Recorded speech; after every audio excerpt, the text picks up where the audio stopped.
Do you believe PRP is an alternative for surgery అంటున్నారా? దీనికి correct answer ఏంటంటే అన్ని ఆర్థోపెడిక్ బుక్స్లో మీరు ఎక్కడైనా చదవండి, arthroplasty or knee replacement surgery only should be done when all the non surgical modules get exhausted. అంటే non సర్జికల్గా ఏ ట్రీట్మెంట్స్ అయితే అప్రూవల్లో ఉన్నాయో అవన్నీ మీరు ట్రై చేసి అది తగ్గనప్పుడే నువ్వు ఆపరేషన్కి వెళ్ళాలి. ఇప్పుడు ఏది తీసుకోవాలి ఫస్ట్?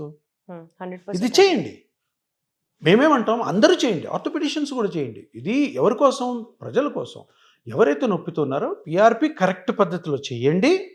కాని పక్షంలో అన్ని ట్రై చేసిన తర్వాత అప్పుడు ఆపరేషన్ ఉంది. ఆపరేషన్ మేమే వద్దనం, తప్పకుండా ఆపరేషన్ పోవాలి. నా దగ్గరికి వస్తారు ఒక 10% కొంతమంది పిఆర్పి తీసుకున్నాక తగ్గదు, తప్పకుండా సర్జికల్ ఆప్షన్ ఇస్తాం. కానీ ఫస్ట్ ఇది ట్రై చేయాలి. ఒకవేళ పేషెంట్ నాకు ఇష్టం లేదు సర్జరీ అన్న గ్రేడ్ 4లో అయినా కూడా ఇది చేసుకోవచ్చు. అది పేషెంట్ ఆప్షన్, నా ఆప్షన్ కాదు, సర్జన్ ఆప్షన్ కాదు. తప్పకుండా చేసుకోవచ్చు. ఎందుకంటే దీంతో చాలా మంచి రిజల్ట్ ఉంటుంది. దీంతో కాంప్లికేషన్, సైడ్ ఎఫెక్ట్స్